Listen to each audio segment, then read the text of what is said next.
Hey everybody, in today's video I'm going to be talking about booking policies and procedures for makeup artists. Now this is a really important video to watch if you are going to be doing any freelance work. The other thing that I would recommend doing is watching my video on bridal contracts. If you haven't done that already, you should go and do that before watching this video. There are going to be some things that I'm going to refer to in this video that I talk about in more detail in my bridal contracts video, so I will link to it so you can check that out if you haven't already, but definitely watch that video before this video. The other thing that I wanted to mention is that I am a makeup artist and not a lawyer. So if you have any questions about any of the legalities surrounding working as a makeup artist in your city, you need to talk to a lawyer. I can't give you information about the requirements that you need to work as a freelancer. I can't give you information about what a valid contract is. All of these legalities differ from city to city, state to state, country to country, and I know there's viewers from all around the world that watch this channel. So if you are looking for legal advice, I cannot give it to you. If you ask me any questions about licensing or contracts or anything like that, my answer will always be to talk to a lawyer.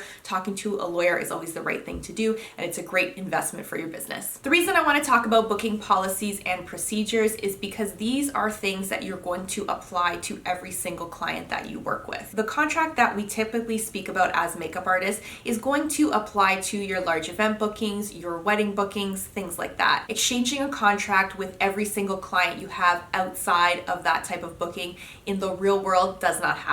When I shoot a commercial, when I shoot a music video, when I shoot a lookbook, I don't give my clients a contract. It's not something that we exchange. It's just not something that is done outside of those larger event bookings. What I do make them aware of are my booking policies and procedures, and it acts as a form of a contract, and this way you don't have to present this 10-page PDF document to your clients. You'll find on set other people are not going to be providing their clients with documents, large PDF contracts. The people on lighting, the people PAing, the people doing hair, they don't have contracts with clients. That's not how things work in the real world. What we do have though are booking policies and procedures, which acts as a contract. So I hope this clears up some of the confusion between contracts and booking policies and procedures for you. This formal contract really doesn't exist outside of those special event bookings. If you think it does, you're going to be in for a rude awakening when you get into the freelance world. There are two elements to your booking policies and procedures that you want to figure out right away, and I'm going to be focusing on these two things for the rest of this video. Let's start with the deposit. So the reason that we ask for a deposit is to make sure we don't lose any money if someone cancels on us last minute. And I know a really common question is, when do I ask for a deposit? My rule of thumb is if you are working with personal clients, you should always ask for a deposit. And when I say personal client, I mean a client who is just a normal person looking to have their makeup done. This could be a wedding client, could be a bar mitzvah, prom, special event, bachelorette, someone that is just going out for a night out. I would always make sure to ask for a deposit with a personal client. Personal clients can cancel last minute, they can change their mind, they can find someone cheaper, they can go to the mall and have their makeup done. So there are a million reasons why a personal client can cancel on you. To make sure that you don't lose any money, I would ask for a deposit for clients like this. Another suggestion that you might want to think about in terms of your deposit is making your deposit non-refundable. This is something that I do with all of my personal clients. It attracts a certain caliber of client when they know that I have a non-refundable deposit. It ensures that they're not going to cancel on you last minute, because when you have money at stake and you have a non-refundable deposit, chances are, in your experience, I'm sure when you've had to put a deposit on something, it just makes things a little bit more official, and it attracts clients that are serious about working with you, and this for the long term is a better client to have for your business. The next question you're going to have, I'm sure, is about how much of a deposit are you supposed to charge your clients. There are no rules for this. You can charge whatever you want. For me personally, depending on the total fee, I'm comfortable with a deposit that is anywhere between 30 and 50% of the total fee. It's reasonable, it's not intimidating to your client, and you have to make your deposit enough so that if your client does cancel last minute, you are not at a total loss for the day. So think about asking maybe between 30 and 50% of the total booking fee. Again, though, this is totally up to you, and it has to be what you're comfortable with. So come up with a reasonable amount for your deposit. Next thing we're going to talk about is your cancellation policy. This is a huge part of your business, and it's a very important part of your business because it prevents you from losing money when you're taking bookings. It also, like your deposit, attracts a higher caliber of client. And when you are establishing your business for the long term, you want clients that want to work with you. When you have a cancellation fee, this protects you from losing money, and this is a really really important part of running your business. When we talk about personal clients, so your big money personal client bookings, your wedding, bar mitzvahs, events, proms, whatever it is, there should be a cancellation policy that is indicated in your contracts, and there is a fee for anybody who cancels last minute. I did touch on cancellation policy in my bridal contracts video. There's going to be a larger fee for cancellation when you have a larger group, especially during wedding season. You lose a huge chunk of money if someone cancels on you last minute, so it's important to implement a cancellation fee. You're going to have, of course, your non-refundable deposits for these large bridal parties and event bookings. You may want to have them pay you the full amount. You may want to charge an additional fee, and this fee could be charged if they cancel within a month, if they cancel within a week, 24, 48 hours. But remember that for these parties and these large events like weddings, people can book you a year in advance. If someone cancels on you last minute, chances are you might not be able to pick up another wedding, because most people are going to be booking artists for their wedding far in advance. But when it comes to these large parties, you might want to have a greater window where there is a fee if they cancel on you. When it comes to your smaller personal bookings, cancellation policy can be a flat fee, and you can implement this fee if they cancel 24 to 48 hours before the confirmed booking. So think about that. Think about if you just want to charge a flat fee, or if you would like to charge them the remainder of what they owe you if they cancel very last minute. Again, this will attract a client that is serious about working with you, and these are the clients that you want to keep as you go on in this industry. For every other client, especially when you get on in your career and you have larger clients with a lot more money at stake, it is common in our industry to have a cancellation policy, and the closer your client cancels you to the confirmed booking date, the more money they're going to have to pay you. Every time you confirm a booking with your client, you are saying no to a bunch of other jobs and a bunch of other money. So if they do cancel on you, it is appropriate to ask for a cancellation fee. Traditionally, there are cancellation fees that can be applied if they cancel within 5 days of your book date. And of course, if they cancel last minute, 24 to 48 hours,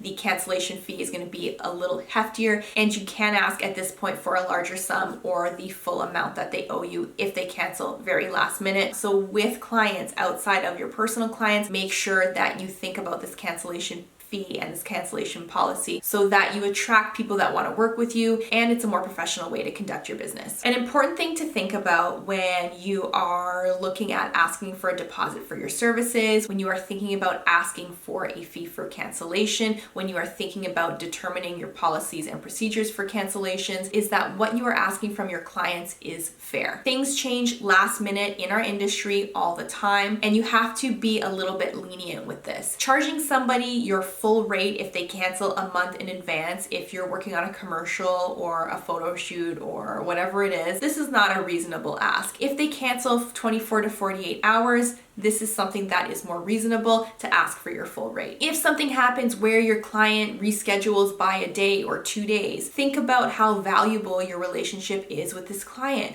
Are you going to make them pay you the amount if they've just rescheduled last minute and they're still going to be hiring you? What I'm doing in this video is just giving you a few things to think about. I'm letting you know what is typical for our industry so that you can make a well-educated decision about your cancellation policy and your deposits. I am not going to answer any questions about specific things as they relate to your business. If you charge $200 for makeup, what should your deposit be? I'm not going to answer questions like that for you. It is important that you research. So if you are still confused about what your cancellation policy should it be 5 days? Should it be 24 to 48 hours? Research. If the majority of your work is with personal clients, research other artists in your area and see what their deposits look like. See what their payment structure looks like. If you are working on sets and not so much with personal clients, you're going to want to do some research and find unions that represent people who do makeup and hair, what their fee structure looks like, and how their cancellations work. And I have a link for you that I'm going to provide in the description box that will give you an idea of how these cancellation policies are worded for people who are working on sets, so you can take a look at that. So how do you communicate all of this information to your client if you can't send them a contract? The biggest piece of advice, and I can talk talk about this in more detail in another video for you if there are enough viewers who are interested in this, is to communicate all of this very clearly in an email to your client so you have all of it in writing. And when I talk about this type of emailing, of course you're going to do this for your bridal clients and your event clients, but having a contract kind of covers all of that off. I still reiterate important information to those type of clients in an email, even if I have a contract, but emailing all of these specific details and being very clear about everything in correspondence to your client is a great way to have everything in writing. So when a client reaches out to you, and we can really get into the specific details of this in another video, it's important to make sure you send them the following information to confirm your booking. You're going to have the date of your booking, the time of your booking. So if your booking is from 9 to 5, you're going to want to include that. You're going to want to include the location. You're going to want to include your rate, including tax, what that looks like. If there is a deposit, you're going to indicate what your deposit is. In the body of this email, you're also going to include your cancellation policy and what that looks like. So you're going to have that in writing. And you can also indicate here that you're not liable for any allergic reactions. If that's something that you want to put in there, that's a great thing to have in your little policy section of your emails as well. You've got all of the information about the booking very clearly laid out in this email.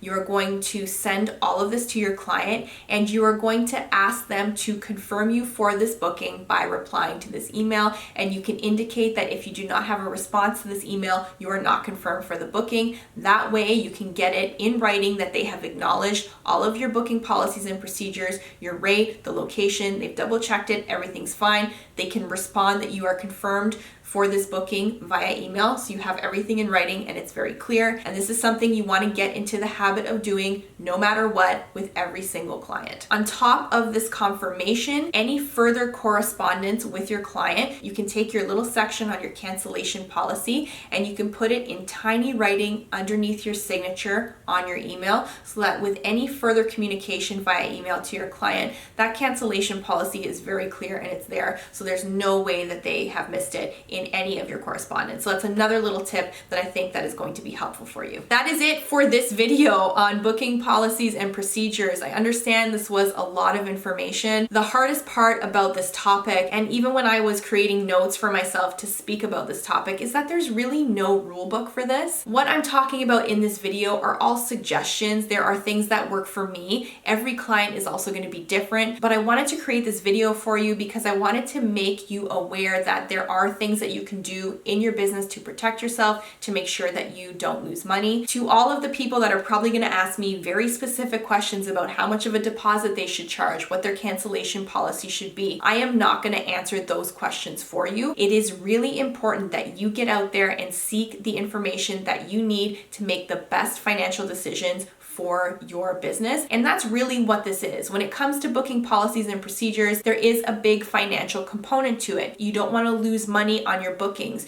You want to attract a caliber of client that wants to book you specifically. Having things like a deposit and making your cancellation policy clear to your clients shows professionalism, and it shows that you are here to run a business. I hope that through watching my videos, you realize that this job is really about more than what's in our kit. It really is about running a business, and it's really about treating yourself as a business owner. It's about putting these policies into effect, and it's about communicating these types of things very clearly to your clients. Operating on a handshake, operating on a text that says someone wants to work with you, this doesn't cut it in business. You need stuff on paper, in writing. You need to be very clear about what you're charging, what your policies are. You need to really treat this as a business, because at the end of the day, that's what it is. As much as it is about being creative and reaching out to people and making people feel great about themselves, there is a huge component to your success that is going to be related to how you run your business. As I've said, we are not here to run a charity. We are here to run a business, and you should never be ashamed to make money, and you should not feel nervous or uncomfortable about asking for a deposit